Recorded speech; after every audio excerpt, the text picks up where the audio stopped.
জুবিন গাৰ্গৰ ন্যায় বিচাৰি আপুনি প্ৰতিবাদ নকৰিব। মৰিয়াই মূৰ ফালি দিয়া হ'ব, ভৰি হাত ভাঙি দিয়া হ'ব। সিদ্ধাৰ্থ শৰ্মা আৰু শ্যামকানু মহন্তক গ্ৰেপ্তাৰ কৰক বুলিও আপুনি নক'ব। জেল হাজতলৈ আপোনাক প্ৰেৰণ কৰি দিয়া হ'ব। মিত্তল নামৰ জুবিন গাৰ্গৰ আগৰ মেনেজাৰজনৰ কথাও আপুনি নক'ব। আপোনাক হেণ্ডকাপ লগাই পুলিচে ধৰি নিব। আৰু এই প্ৰতিবাদৰ অন্য বেলেগ কথাও আপুনি নক'ব। আপোনাৰ ঘৰত আহি পুলিচে দুৱাৰত গুৰিয়ে বহি আপোনাক অতিহাৰ্য চলাব, আপোনাৰ ওপৰত অন্যান্য কিবা কিবি কেছ জাপি দিব পাৰে। এই কথাখিনি মই কিয় কৈছোঁ, কালিৰ পৰা চাই আছোঁ আজিৰ দিনটোলৈকে কিছুমান এনেকুৱা ধৰণৰ ঘটনা সংঘটিত হৈ গৈছে যিবোৰ আপোনালোকে নিউজত প্ৰত্যক্ষ কৰিছে। প্ৰথমতে আহোঁ, সিদ্ধাৰ্থ শৰ্মাৰ ঘৰত SITৰ দল গৈ তাত আছিল। তেতিয়া ওচৰৰ ৰাইজ ওলাই আহিছিল বা জুবিনৰ অনুৰাগীসকল ওলাই আহিছিল। তেওঁলোকে ওলাই আহি তেওঁলোকৰ ঘৰৰ সন্মুখত কিছু ধ্বনি দিছিল আৰু তাৰ সেই টিমটোৰ মাজতেই আছিল অজয় ফুকন নামৰ এজন সংস্কৃতিৰ কৰ্মী আৰু এজন বিশেষ যুৱক। সেই দুইজনকে গ্ৰেপ্তাৰ কৰা দেখা গ'ল আৰু গ্ৰেপ্তাৰ কৰি তেওঁবিলাকক থানালৈ লৈ যোৱা হ'ল। কিন্তু তেওঁবিলাকে কৰা দুখটো তাত আছিল যে তেওঁবিলাকে তাত প্ৰতিবাদ কৰিছিল। এইটো এটা ঘটনা।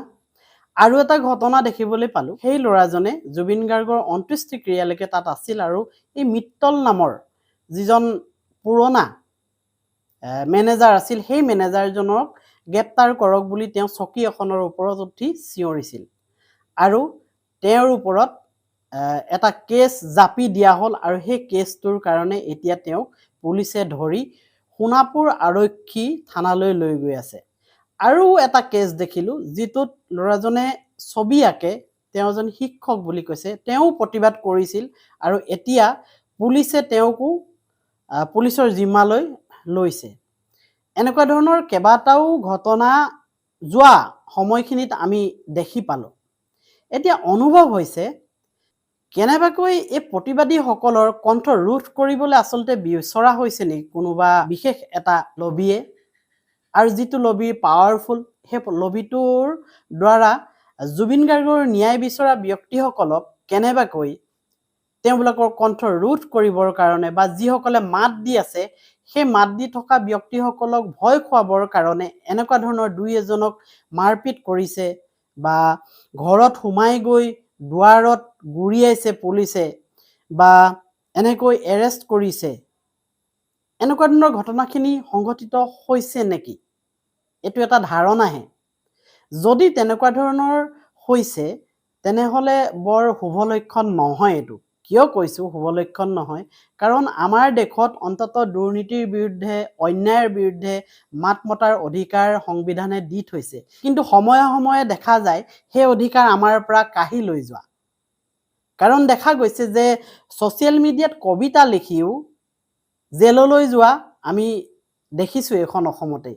গতিকে আমাৰ দৰে সৰু সৰু মানুহবোৰে যে আমি ভিডিঅ' বনাই প্ৰতিবাদ কৰি আছোঁ, মুক্ত কণ্ঠে আমি জুবিন গাৰ্গক ছাপোৰ্ট কৰি আছোঁ, আমাক ন্যায় লাগে বুলি, তেনেহ'লে এই ছ'চিয়েল মিডিয়াত ভিডিঅ' বনাই থকা বা পোষ্ট কৰি থকা ব্যক্তিসকলো সেই লবিটোৰ আণ্ডাৰলৈ আহিব নেকি? আমি বহুতে মাত দি আছোঁ, হয়তো অলপ পিছতে আমাৰ দুৱাৰতো হয়তো পুলিচৰ গোৰ পৰিবহি যে দুৱাৰ খোল, কাৰণ তয়ো উচতনি দি আছ।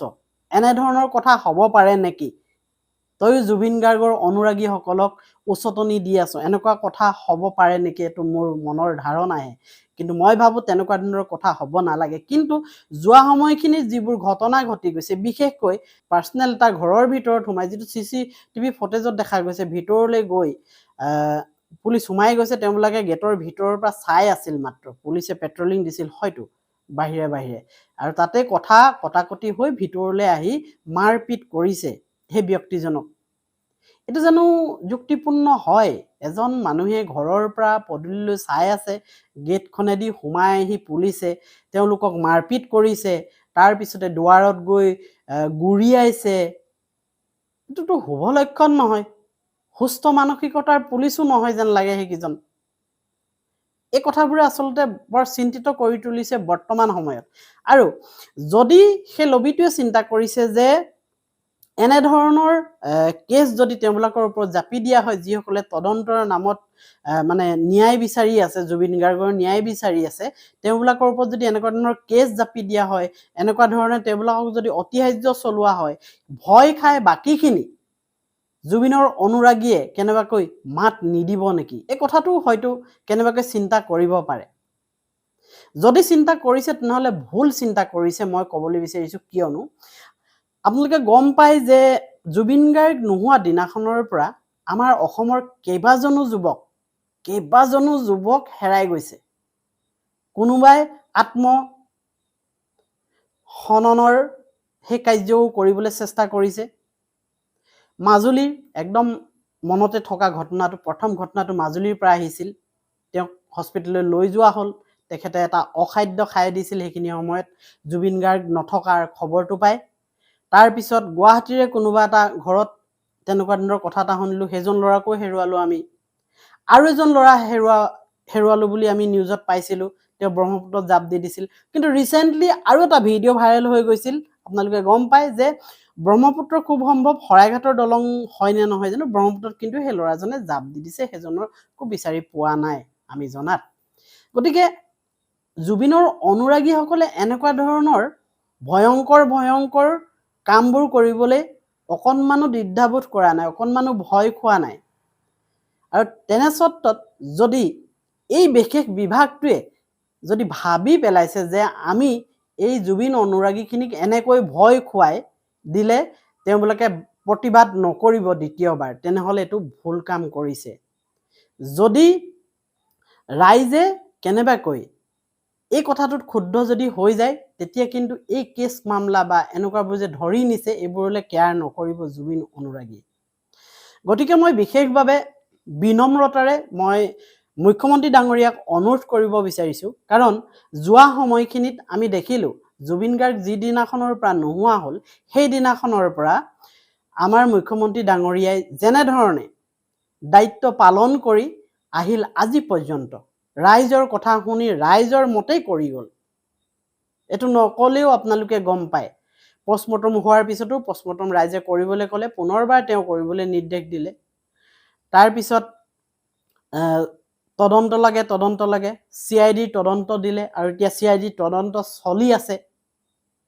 ইটোৰ পিছত সিটো ৰাইজৰ কথা মতে কাম কৰি গৈ আছে, আৰু তেখেতক সেইটো কাৰণে চেলুট দিব লাগিব। জুবিন গাৰ্গৰ ক্ষেত্ৰত তেওঁ ইমান ব্যস্ততাৰ মাজতো নিজেই গোটেইখিনি কাম কৰিছে। দিল্লী পৰ্যন্ত তেওঁ নিজে গৈছে, তাত প্ৰথম তেওঁ এইটো সমজি লৈছে, ইয়ালৈ আহিছে, আৰু গোটেই প্ৰগ্ৰেমখিনি অন্ত্যেষ্টিক্ৰিয়ালৈকে মুখ্যমন্ত্ৰী ডাঙৰীয়াই যথেষ্ট কৰিছে। এইটো আমি মানি ল'বই লাগিব আৰু তেওঁক চেলুট দিবই লাগিব।